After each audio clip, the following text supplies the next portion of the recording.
Welcome, everyone, to the Fantasy Phoenix podcast. Today we're going to be talking all about NBL SuperCoach.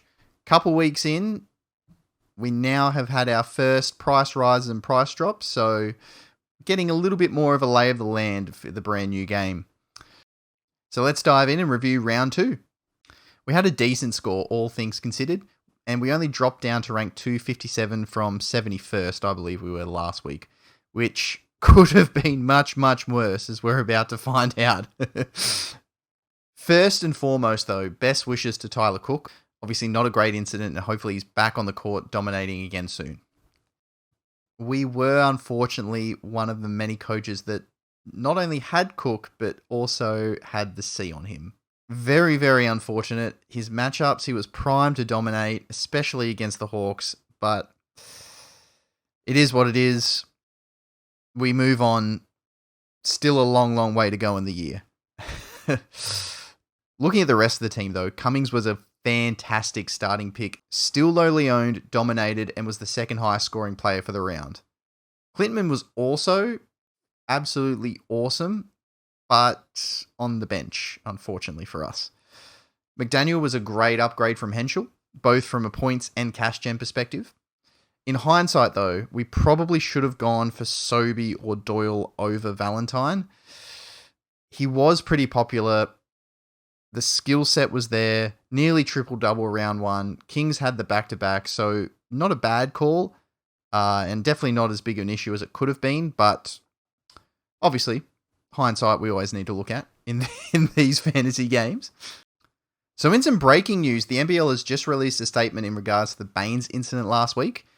So Lat Mayen has been sanctioned with a 1-match ban, but reduced to a $1,500 fine with an early guilty plea. Adam Ford cleared of any wrongdoing. So essentially everyone else is fine, but Baines has to sit a one-person tribunal on Thursday to determine his fate. The worst part about this, though, is it starts at 7 p.m., which is only 30 minutes before the first lockout of the round. So if you have him in your team, or you're planning on doing particular captain moves, which we'll talk about later that might involve some Bullets players, you're going to have to make the call early, I think. But who knows? Who knows what's going to happen? There might be some indication if he's more than likely going to have a suspension or not, but we'll wait and see. With more than half the teams on doubles again this week, let's have a look at some players to potentially trade in or out in our buy, sell, keep, and avoid segment. So buy are players that I think are good options for you to trade in if you don't already have them. Sell are players that I think are options to trade out if you do own them. Keep are players that are being traded out by people, but I think you should consider keeping. And avoid are players that are being traded in by others, but I think you should consider avoiding. So our big buy for the week is Sam McDaniel. Over 1,000 coaches have already brought him in, and that number should continue to increase until lockout. He is getting plenty of burn, playing the most minutes for the Bullets against the Breakers, and only Shannon Scott and Sobey had more court time against the Taipans. He wasn't just there for decoration, though. Having decent production, averaging 9 points, 6 boards, and 2 assists over the round, with some steals and blocks thrown in for good measure as well. He has already increased $45.7 thousand, and with a break-even of 11 for the whole round, he should have another price rise this week. If you don't have him with Brisbane's good schedule, jump on the bandwagon, especially if Baines is out. Sell. Pretty obvious one coming up here, but Tyler Cook. I feel for the fellow owners of Cook, especially those that also captained him for his injured 10 just as we did.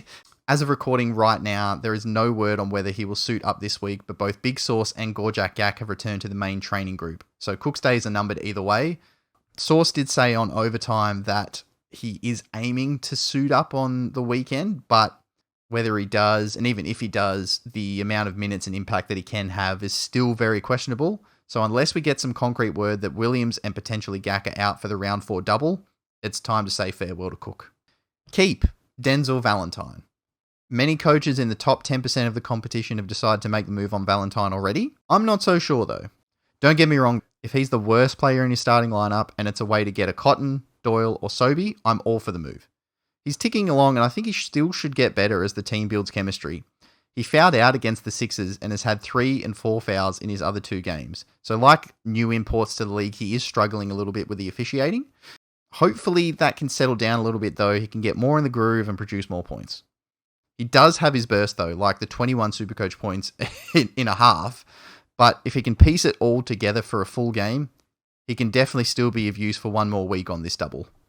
Avoid Ben Henschel. Nearly 500 coaches have already traded in Henschel this week.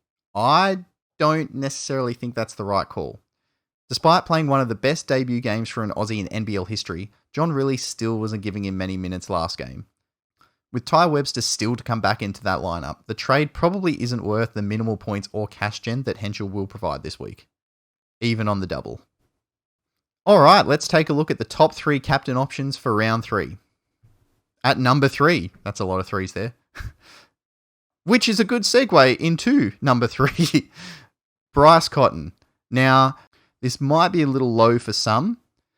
There's going to be a lot of people that have held Cotton and are trading him back in for this round, and a lot of those, probably majority, are going to put the C on him.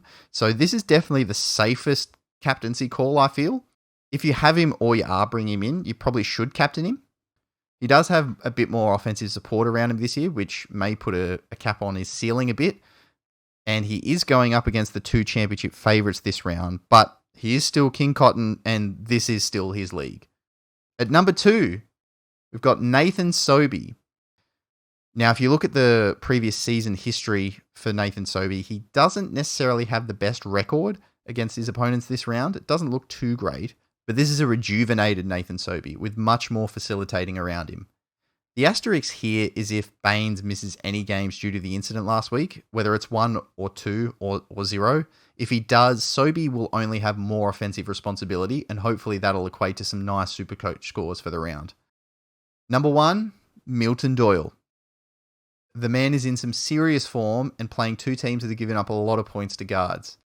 In their opening games, the Hawks have given up an average of 37 points to the starting guards, and the Phoenix have given up an average of just over 30 points a game to the guards, or those that play the guard style, i.e. Luke Travers of Melbourne, in their opening games.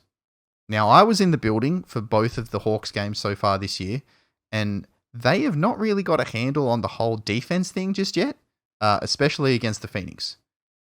Wani and Greta are going to do their best, but it's hard to see Doyle not going really big against them, especially at home. And Ben Am may have done a pretty good job on Bryce Cotton in round 1, but J-Rob showed that might just be a one-off, or at least not a regular occurrence role for him. So I don't think that Aaron Kenyon or Greta and Swakala Bullock are going to be able to stop Doyle anywhere near enough to make him not a good captaincy option. If I own Doyle, I would feel very confident putting the armband on him. And depending on trades, we might still be able to get him. My trades for the week are looking to be Cook and at least one of Menenga and Clintman out. Potentially both if we do decide to boost. I'm going to look to bring in Justin Robertson. He pairs very well with Will Cummings over the next few weeks. Both are going to hopefully go up in cash and continue to produce. So we can have a nice solid pairing moving forward and then reassess once Cairns and New Zealand are back up and running. And also for Menenga, we're looking to bring in Saar for his price rise and hopefully a good score over the double. If we do end up boosting, then we'll probably be Olbrich who also comes in, which will leave us with a little bit of cash in the bank. But we already had some coming into the round, so that's okay. It does mean that we then can attack next week when there's less teams on the double and we can be a bit more full on, but we'll see how we go. I'd really like to keep Bobby Clintman, but it's definitely going to be an opportunity for us to get some extra cash gen and scores over the next 2 weeks where I think a lot of other people that have him will hold, which don't get me wrong, that's not a bad decision. I look at it as if I get rid of Clintman, it means that I can keep a Jalen Galloway on the bench who can continue to go up in price and still probably produce until DJ Hogue is back. And even when Hogue does come back, he can still continue to increase in price. And we can move to someone on the court that has better fixturing and can get us better scores. So I don't think that I will be holding Clintman. If it was just one donut, I honestly would be holding him if they just missed the one round like the Breakers, and I'd just get rid of Menenga. But the fact that it's 2, and you don't know what could happen over those 2 weeks, whether he could get injured over there, or you don't know what the form's going to be like coming back, as we've seen with a lot of the NBL, NBA the teams have gone over to play those games, they lag a little bit on their return, which if that's going to happen with Clintman, he is going to go up a lot of money. Don't get me wrong. He's got a ridiculous break even. If that's going to happen with him, I feel like trading him back in is the better option for that week. At least then you can say, all right, I got a great price rise, even if he doesn't perform too well. But if you hold, well, this is talking about me, but if I hold him for those 2 weeks and he doesn't come out and score really well, it's going to feel a lot worse than if we traded him back in. So I think that's where we sit at the moment.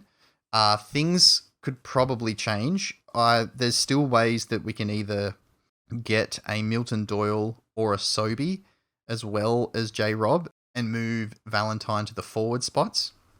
Then next week we'll look to move Valentine out and do a little bit of shuffling there. But I'm not as confident in the trades this week as I was last week in terms of which direction I'm going to go.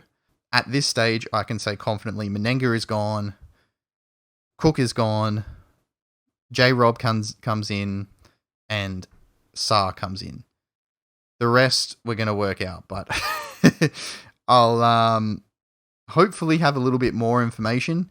It would be nice if the Aaron Baines news happens before lockout, but I don't think a tribunal sitting for someone that's probably going to try to fight being suspended is going to take less than half an hour. The good news is they do play on Friday, so they're not locked away, but I am going to want to trade J-Rob, obviously, and potentially Doyle, but if I found out news that Baines was out, bring in Sobey's not a bad option either. So lots of things to mull over. Appreciate everyone who has already been hitting us up a little bit on Twitter. We've had some awesome interactions with some great people. And if anyone does have any questions or feedback or anything like that, feel free to hit us up. We are at fantasyphoenix_. I don't know if the underscore will matter or not, but you can find us there on Twitter or X. This, depending on what platform you're listening or watching this on, it's going to be uploaded to YouTube and Spotify. So that's how we're going to do things moving forward. We might break some things down into smaller segments, but at this stage, we're just going to have it uploaded to the 2 places in the one video or the one podcast. Let us know down in the comments or on Twitter, X, whatever, what your plans are, how you're tracking. Hopefully had some better luck than we did with Cook, captain, last week, but we'll see what happens. So good luck, everyone, for round 3, and we'll see you in the next one.